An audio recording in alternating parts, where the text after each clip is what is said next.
You are listening to the Autism Life Hacks Podcast, Episode 4. Welcome, welcome, welcome. Thank you for tuning in. We are Shawnee and Terrence Eskridge. and we are your hosts for the Autism Life Hacks Podcast. First of all, I want to give our audience a big apology for taking so long to get back to you guys. We have basically been under reconstruction, and one of the things that we decided was that we're going to try to move from Fridays to Saturdays. And another thing that we decided was to try to cut the content time. So you're going to see a severe cut in content, but it's because we were thinking about our audience and we really want to reach families like ours that are dealing with special needs every single day. And the truth is, we could not get back um, in a timely manner because there was just so much that comes up with being a family of special needs. And so we're still going to hit every 2 weeks, but we're going to hit on Saturdays instead of Fridays.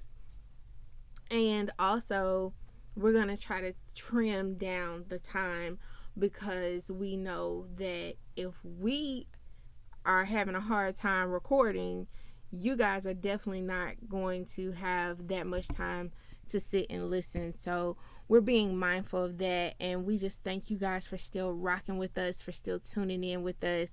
And this week, Terrence has a really good discussion topic, and I'm just going to let him get right on into it.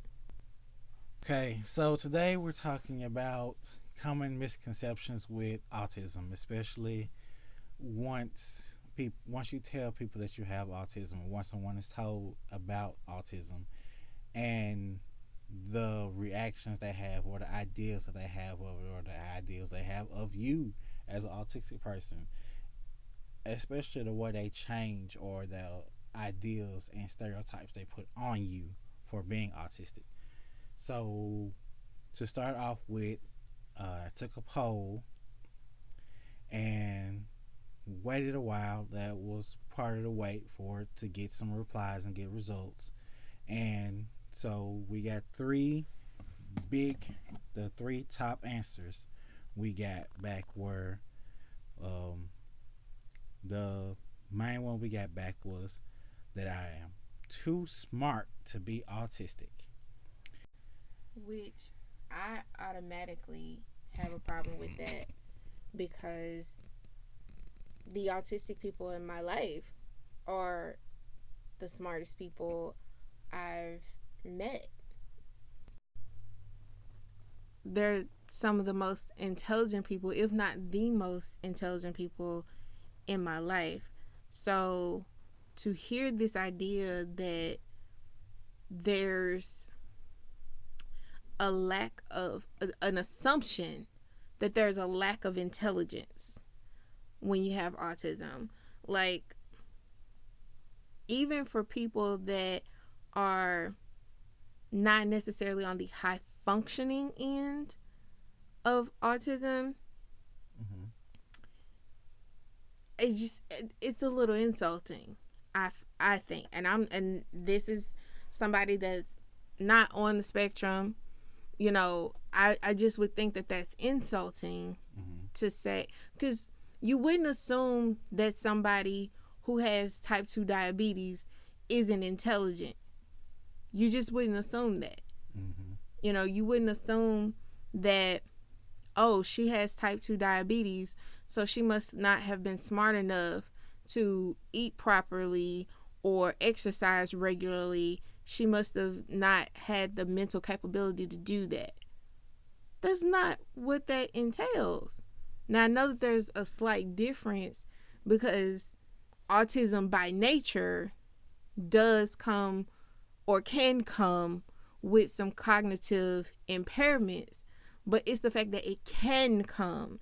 It doesn't always mean that it will come with cognitive impairments. And I think that just on the chance. You just can't make that assumption. I think there needs to be a little bit more of a sensitivity about that. Exactly. And that in and of itself can be a problem. But the simple fact of the matter is, um, intelligence has nothing to do with it because let's face it, there can be some people on the more severe end of the spectrum, but it has nothing to, but it doesn't mean that their intelligence is infected. It just means affected. It just means that they have trouble communicating what's going on inside their head to the outside world. True. And I feel like there are multiple ways to communicate, right? Correct. Like, intelligence can be seen and shown whether you have sign language, Correct. whether you have assisted communication capabilities, whether it be through a tablet or through a writing pad. Intelligence can be expressed in various different ways. I can remember when Jackie was little and she was nonverbal, we never doubted her intelligence. Her intelligence was never in question because she always did very smart things. Yeah. You could see the way she thought by her actions, Mhm. even when she was nonverbal. And the moment that will always stand out to me is the computer chair and the balloon. Like, just coming down the hallway and seeing this not even 2.5-year old pushing a computer chair directly underneath a balloon, Mm. and she had a whole system that she was about to put in place about how she was going to get into this chair to reach this balloon that was too high for her to reach because it no longer had a string. She Mhm. didn't think about coming to get us. She just had a plan of attack for this. And Mhm. she was barely 2.5 years old. That was a beautiful display of her intelligence and a beautiful display of her innate independence. We didn't have to teach her that. We didn't sit down and say, well, if the balloon floats up, you just got to go and get it yourself. We didn't say that. That was just innate within her. Yeah. So, and she was nonverbal at the time. This wasn't a conversation she had with us. We were just coming down the hallway, and there she was doing her thing. So I think this assumption that communication and a display of intelligence can only come through verbal communication, I think that is a very common misconception. I think it's an unfortunate misconception as well. And next on the list was no emotions. This one was one I personally put on the list because this was one that I had often put on me growing up and Because everything. I'm guilty of it. I'm guilty of buying into that misconception wholeheartedly. I'm guilty. Raise your hand if you guilty, because I'm raising my hand. I'm guilty. So yeah, that the idea that autistic people don't have emotions, that we're just little robots running around feeling nothing, and that is so not true. Not true at all. We have emotions. We feel just as strongly, if not stronger, than most neurotypical people. It's just that for us, either there are situations where we don't understand what someone else may feel, or there's a situation where that link of empathy that connects most people, that puts people together, that you can feel something where you don't have to be especially connected to a person to feel what they're feeling. There is a stopgap between. So I may not feel the same emotion you're feeling about something because it's not necessarily happening to me.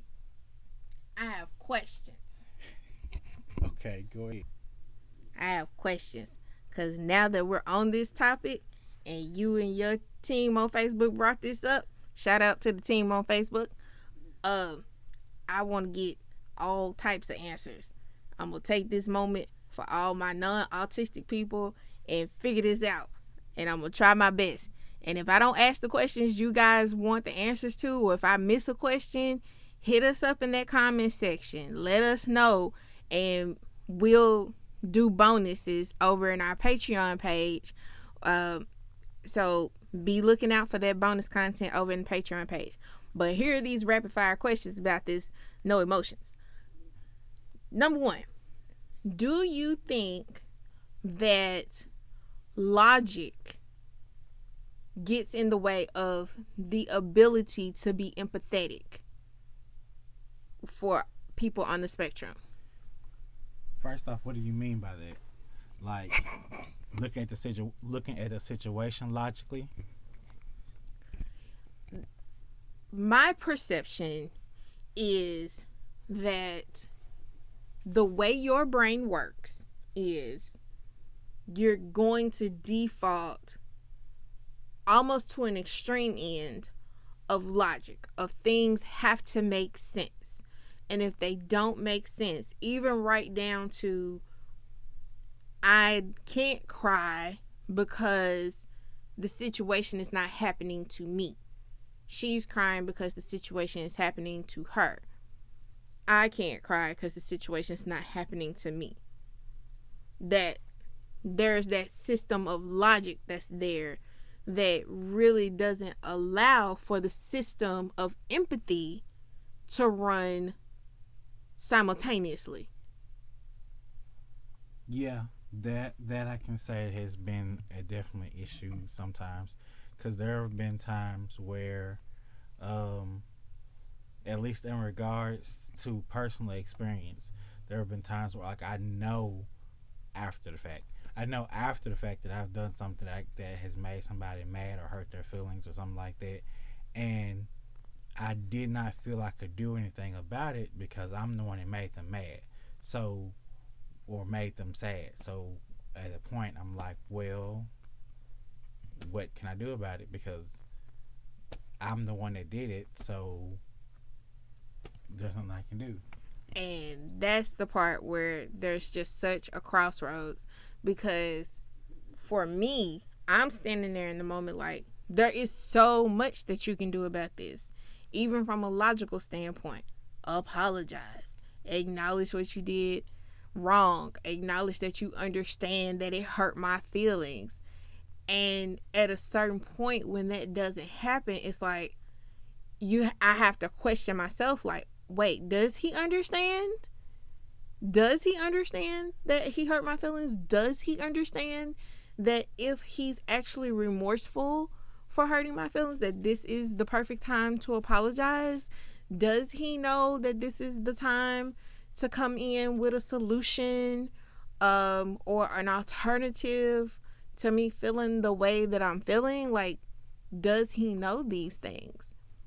And when those things don't happen, that's what comes off as being emotionless. Does that make any sense? Yeah, it does. It's just that it's not a situation of no, I don't know anything about what's going on. It's a situation of, at least for me, I can't say this about everybody, but at least for me, there are times when if I can walk in and you're upset or sad, and there's literal, it's to me it's like I can feel a cloud of emotion around you that's blocking my ability to see, act, feel anything, to make a move or do anything, and it's keeping me from moving forward. Okay. What that sounds like to me, just like in how you described it, is like a shutdown induced by panic. and anxiety. Is that at all even close? Like, am I in the wheelhouse? Okay. Um.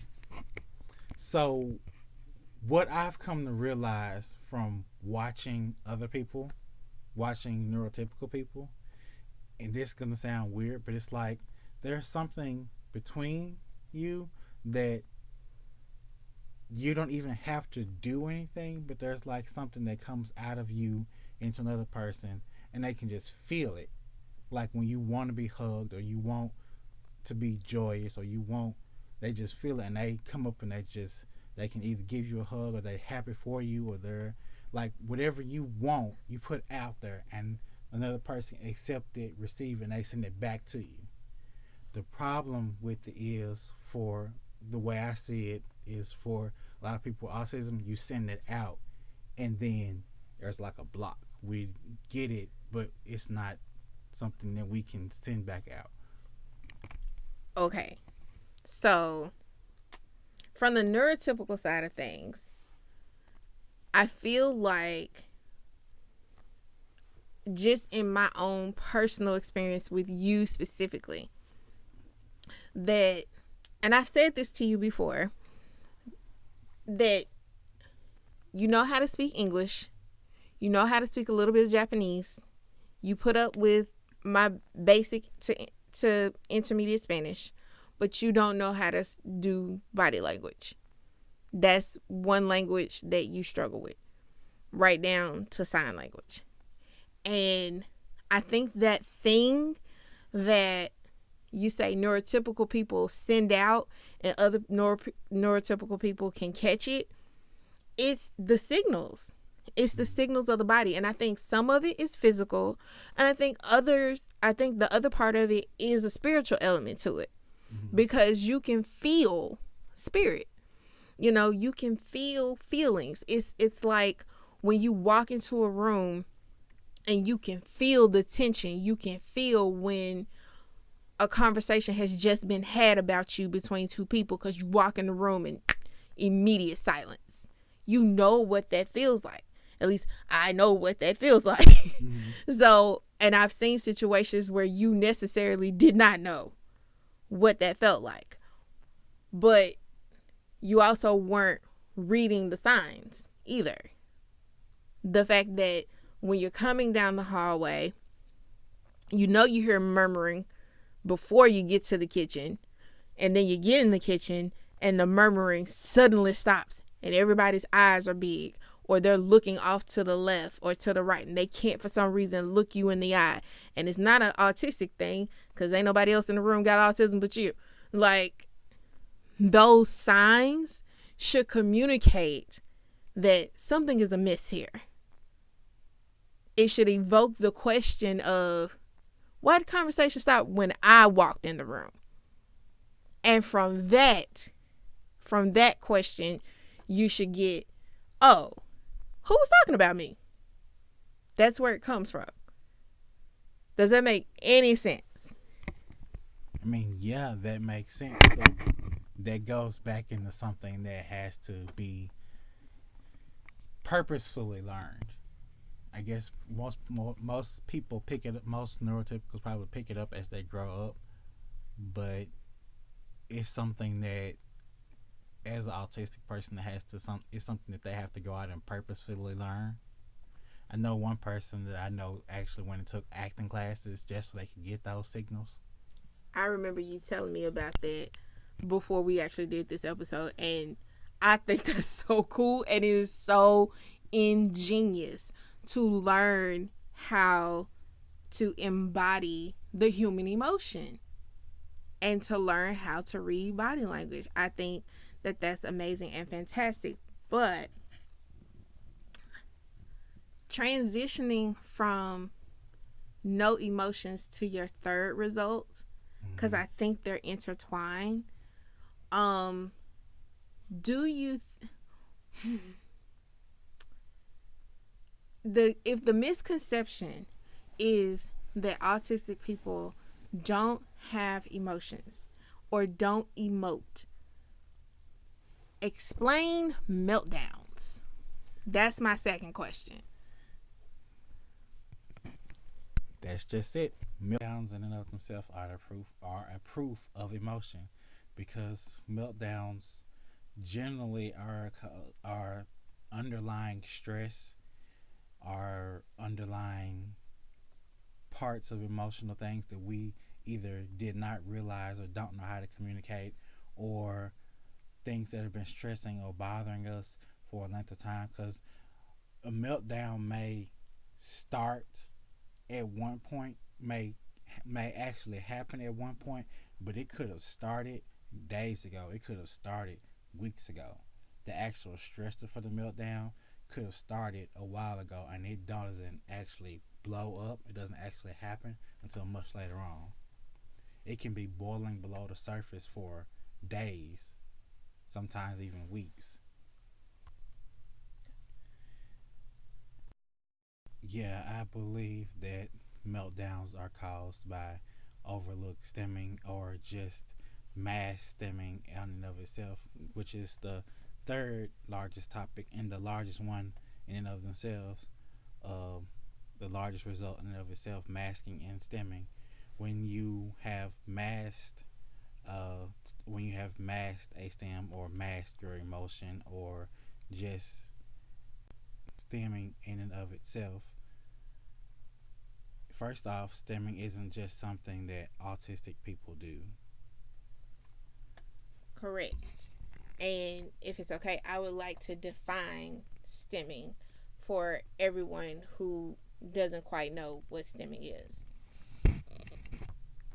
So, stemming is defined as behavior consisting of repetitive actions or movements of a type that may be displayed by people with developmental disorders. Most typically, but not only, autistic spectrum disorders is a form of self stimulation. So, let's think about this definition. All of us have behaviors at some point that we repeat when we're bored, when we're anxious, uh, when we're frustrated. Some of us pace the floor. Some of us go outside and pace or walk around until we've calmed down. Some of us, the most common stemming, everybody does it. You've either tapped your fingers or you chewed your nails. Mm-hmm. All of those are forms of stemming, and you've seen it somewhere before. Don't tell me that you haven't. If you say you haven't, you're a liar. I said it. Now, to define masking, I had to go and look in one of my psychology books because I am studying to be a marriage and family therapist. And in psychology, masking is defined as a process in which an individual changes or masks their natural personality to conform to social pressures, abuse, and or harassment. An individual may not even know he or she is wearing a mask because it is a behavior that can take many forms. So, based on those definitions, how can you further explain how emotions tie in to meltdowns?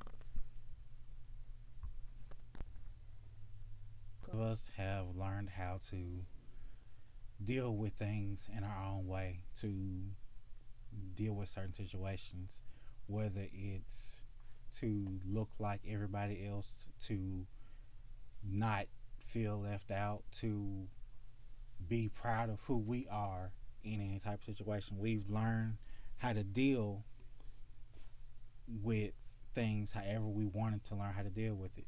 And to be honest, maybe not always in the most healthy way.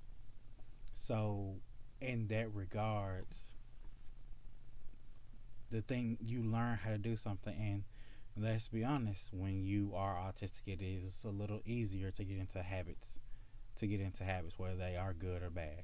So, once you've learned to do something and you start doing it repeatedly, and let's say it's a masking habit and it's a bad one, and then um, let's say I'm use something as an example.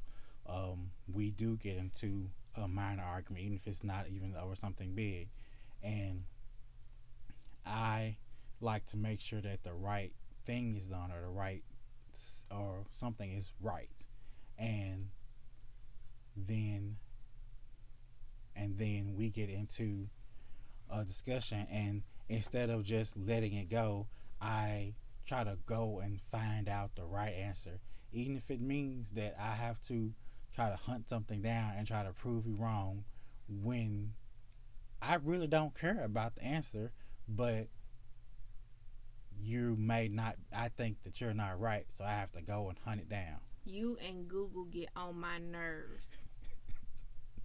That's what that is. You and Google get on my nerves. So yeah, not necessarily the best behavior, but it's it's something that I've picked up, and it's something that I'm working hard to stop doing. So, but it can cause problems, and it has caused problems. So, but it's that same type of thing. Whether it's somebody else's problem that they're doing, that whether they can see it cognitively or not, and it boils beneath the surface until it finally erupts and causes a meltdown, like Christmas shopping, or and they have to go into Walmart or Sam's, and they don't like crowd, but they got kids, and kids need gifts, and they can't go shopping online for whatever reason, so they got to go into the store, and they got to do this for the next 2 3 weeks. Meltdown galore. I totally agree. Even with doing this podcast, like it can get to be a little much. We have to pace ourselves because talking is not necessarily your forte. You like to stay to yourself. And one of the things we discussed on our hiatus was taking turns leading certain episodes. And I remember asking you, I'm like, are you going to be okay leading an episode discussion? Are you going to be okay taking the forefront? And the honest answer was you were going to be nervous either way. Mm-hmm. So I just feel like the solution would definitely be to pay attention to stemming. I have an extra question about stemming and masking, but we're going to save that as a bonus clip only in the Patreon group. Will you be able to hear my bonus question about stemming and masking? And trust me, you want to hear this question. It's very important. And you will find the link to our Patreon page in the show notes. But I think the main takeaway that you're giving me here is there's an entire gambit of generalizations that come with being autistic, being on the spectrum, having and living with Asperger's. And just because um, you've met one, we've heard this so many times, just because you've met one person with autism, that means you've met one person with autism. I don't know who said that or who coined that phrase, but it was the smartest thing we've ever heard. And you can't expect every individual on the spectrum to meet all these generalized criteria, generalizations, and assumptions. Mm-hmm. If you've met one person, you just met one person, and you have Exactly. to meet your loved one or your friend or your coworker where they are on the spectrum. Exactly. So thank you again, everyone, for rocking with us this week for Autism Life Hacks, the podcast. We hope that you learned something today about not assuming you know a person's situation in general or on the spectrum. And we want you to tune in with us again 2 Saturdays from now. And be sure to check out our Patreon page to get the answer to that bonus question. We love you guys.